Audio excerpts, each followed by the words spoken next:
Hey guys, my name's Matt. I'm just doing a video today to show you the plate system I made for the back of my Jeep. I got several inquiries on it, asking, hey, how did I do it? What'd you make it out of? What'd you finish it with? How's it holding up? How did you get the idea? How did you model it? Just a lot of stuff. And instead of just throwing comments out there, I thought I'd make a video, make it a little bit easier for you. To start out with, I've wanted the deck system for a while because I wanted the ability to run a fridge and a slide back here. I made several out of plywood and I really didn't like them at all. The biggest thing for me was that just standard old plywood seemed to bow on me a lot and warp, and I never really made a design that I truly liked. I had some drawer systems back here before that actually worked very well. They were very big drawers, but there was no way to accommodate a fridge. I couldn't put one on top of it, so that worked for a while. But I looked at the goose gear stuff and it was way too expensive for me, and I'm a do-it-yourself type of person. So looking at those, I was like, I think I can do it. So after my attempts to make just a deck for the back of it, I trashed all those and contacted a buddy of mine and asked him if I could come over. I might need his help, just using his table saw. I didn't have one at the time, and told him what I was going to do, and he was like, dude, I'll do you something better. He was like, just mock it out of cardboard, and he was like, I'll put it in Fusion 360. We could take it up to a buddy of his shop and cut it out on a CNC machine. And I took him up on that offer because, I mean, the way that thing cut this was phenomenal. I couldn't have done it by hand, or, you know, table saw would have been good, but just the cuts and the precision of it was just awesome. So yeah, let me show you kind of how I started. I didn't do it out of cardboard. I actually did it out of half-inch this material here. I don't know if you can see it in the video, but I'll give you a better shot of it in a second. It's just half-inch insulation foam, or foam insulation. I did 4x8, two 4x8 sheets of that, and it worked out very well. I could get all the dimensions on it. Just spent several countless hours cutting it, re-cutting it, getting dimensions, making sure everything fit.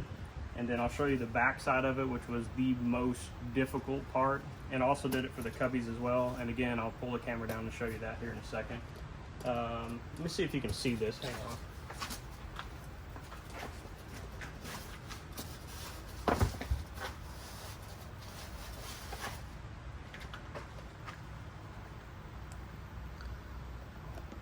I'll just take the camera down.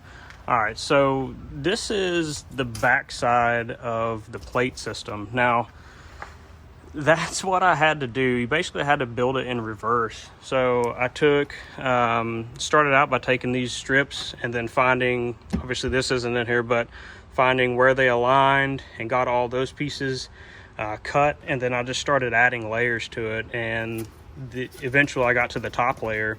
But you can see there, I mean, there's 3 layers, and it actually was 4. There's a couple of pieces in here that are missing. The piece for the jack cover is missing. I think that got thrown away. And then there was a couple of other small pieces here. Like, there's actually pieces up underneath here.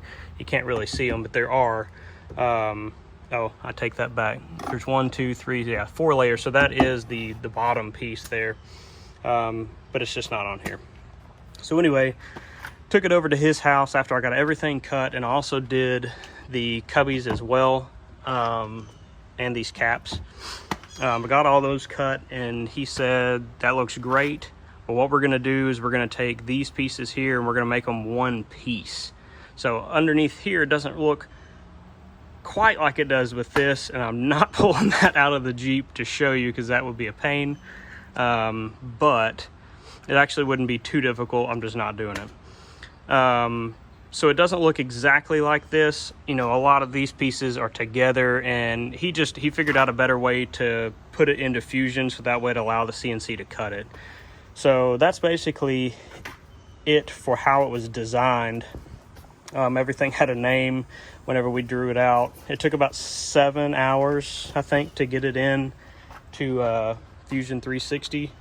And then it only took I think 3 or 4 hours to really get it cut out on the machine. But again, that did an awesome job. If you have access to one, this would be a super simple, money saving way to do the deck plate system for the back of your rig. It just takes a lot of time to mock it all up. So here we go. I'll kind of go through a couple of things in here and show you around. All right, so again, there are a few things. It is not 100% finished. I gotta buy some bolts to get this latch cover back in, and it does fit in there really nice. Again, I just got to get the bolts. They're from McMaster-Carr. All of these bolts are bought off McMaster-Carr. Lowe's, Home Depot, what's the other one, Tractor Supply. They just did not have the amount of bolts that I needed or the right size or anything like that. So anyway, side cubby built. It's 2 pieces, and then the caps, these are actually stacked up 5 deep here on either side. You can put a cap here for that. I didn't. I opted not to do that. I think it looks okay. Up underneath here is actually extruded aluminum, and I might be able to get you a view of it. Well, I don't know if I can or not. Hang on a second. Sorry. Oh, look, there's some paracord. Anyway, you can see the extruded aluminum there on the inside. I'm sorry that got all weird on the video, but there is extruded aluminum ran down here all the way across, and then back here on this side. So there's 1, 2, 3, and then on this one again 1, 2, and then down that way 3, just to hold the side cubbies together. And another thing that I have to finish is I had to replace this hardtop bolt, and I can find out that size if you need it.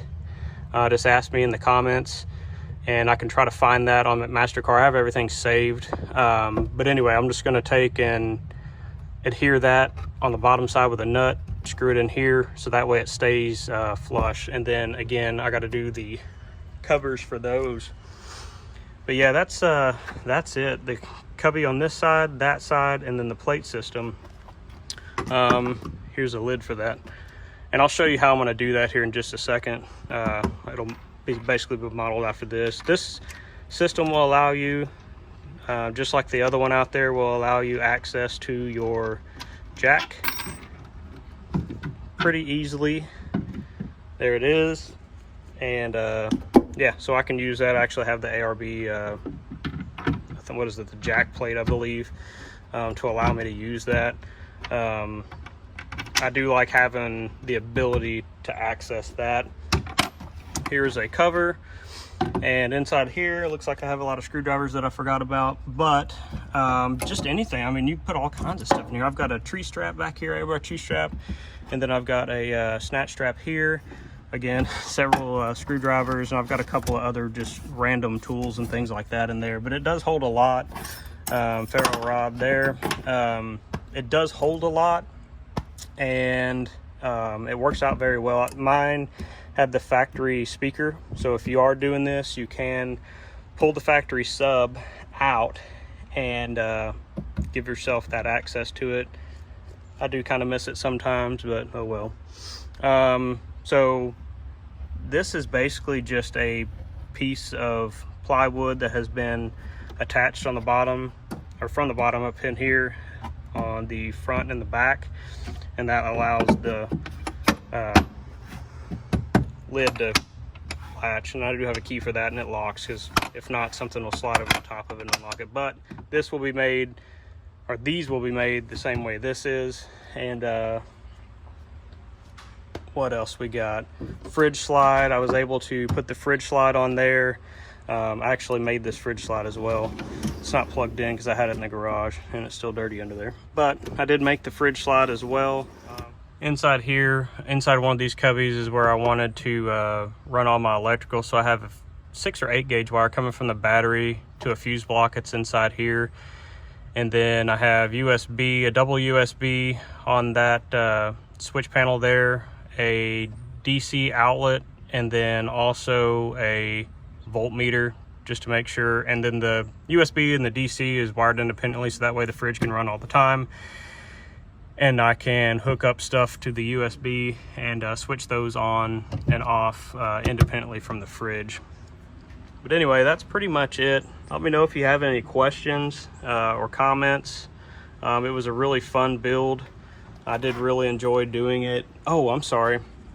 I finished it. I know that's going to be a comment. This is Raptor Liner. If you have never heard of Raptor Liner or you've never used it, check it out. I mean, it's a bed liner, but it's super durable, super tough. I really do enjoy the finish of it. It came out very well. But yeah, so if you have any questions or anything like that, just let me know. I'll help you out as much as I can. I have all of the bolts and all that stuff in my order history at MasterCar, so we can definitely look at that and yeah, go from there. Thanks, guys.